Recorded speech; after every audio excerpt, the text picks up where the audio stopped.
Kurdi. Muhammad Al-Fatih suku Turki. Arab Quraisy sudah. Kurdi sudah. Turki sudah. Melayu akan datang.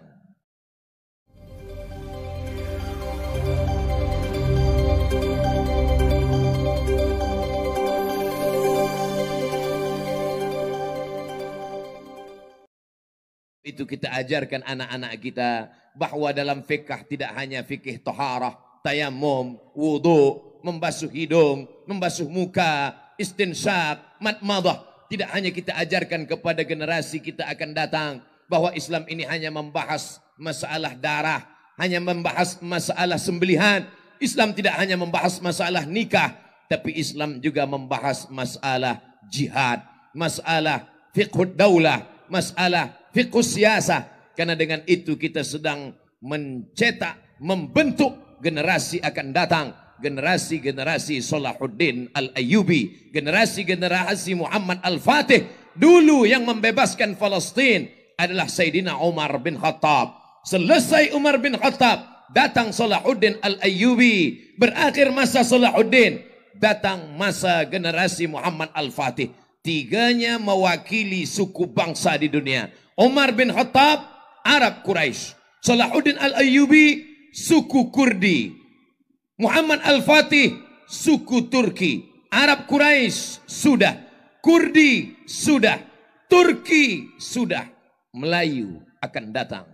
Jangan lupa. Melayu akan bangkit, akan datang. Sebab kita belum pernah mendapat giliran itu. Kurdi sudah. Quraisy sudah. Arab sudah. Afrika sudah. Bila Afrika diberikan Allah, manakala hijrah yang pertama bukan ke kota Al-Madinah Al-Munawwarah, hijrah pertama ke Afrika.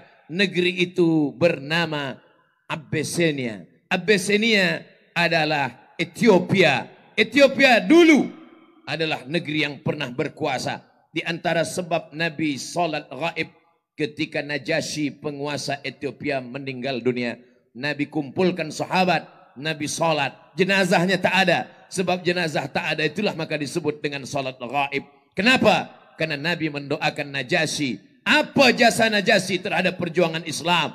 Karena Najasyi memberikan perlindungan kepada rombongan Ja'far bin Abi Talib, saudara kandung dari Ali bin Abi Talib yang hijrah, mendapatkan perlindungan oleh Najasyi. Afrika sudah pernah, Quraisy sudah pernah, negeri Syam sudah pernah. Tapi negeri Melayu insya Allah bangkitkan semangat itu. Begitu yang diajarkan oleh ayahanda dari Muhammad Al-Fatih. Saat dia memandikan anaknya, apa yang dia katakan? Wahai anakku, di seberangmu ada kekuasaan yang besar. Aku ingin nanti sampai masanya, engkau remaja, engkau dewasa, engkau akan merebutnya, engkau akan bersyahadat di sana. Semangat yang diberikan oleh seorang ayah, itulah yang dikenang sepanjang zaman oleh seorang anak. Hari ini seorang ayah hanya menasihatkan anaknya, yang penting engkau bekerja, nanti engkau akan makan, engkau punya kereta, engkau punya rumah besar, setelah itu engkau menikah, selepas itu engkau akan mati.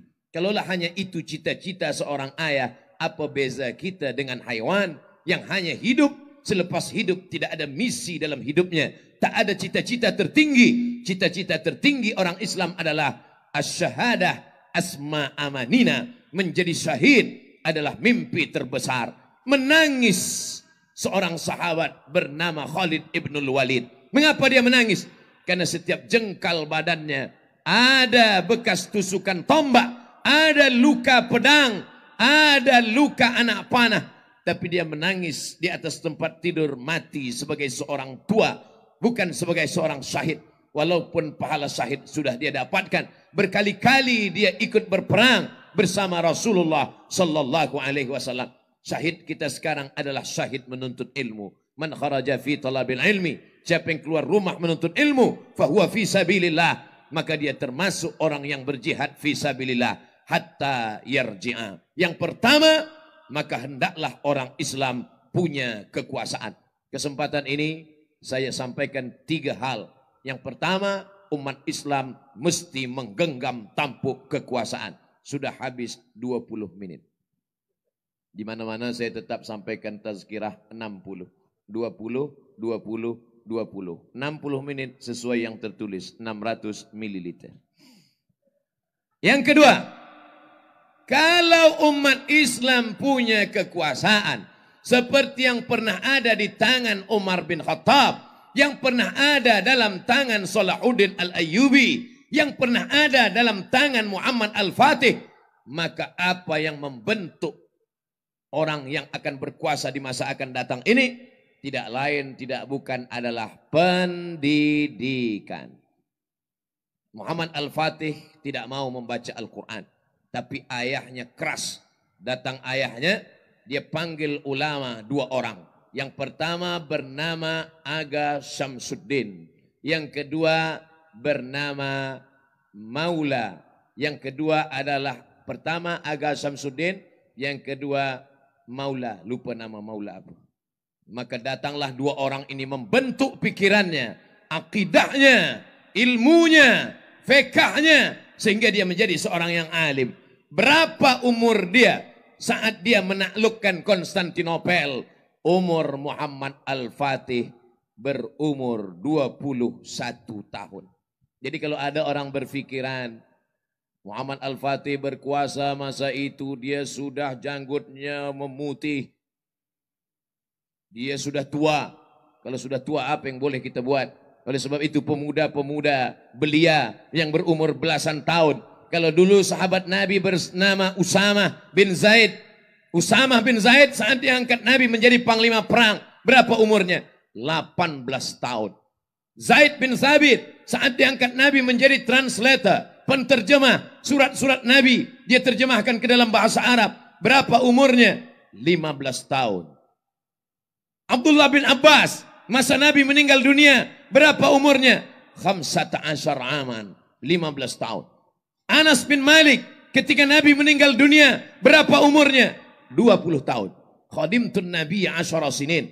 Aku melayani Nabi, membawa air wudhu Nabi, menyiapkan air sembahyang Nabi, menyiapkan kain Nabi, membawa selipar Nabi. Umurku 10 tahun. Diserahkan oleh ibunya. Lalu kemudian dia dibesarkan selama 10 tahun. Khadimtun Nabi 10 sinin. Aku bersama Nabi 10 tahun. Maka saat Nabi meninggal umur dia 20 tahun. 15 tahun, 18 tahun, 21 tahun. Mereka adalah pemuda-pemuda belia-belia Islam yang dididik mengikut pendidikan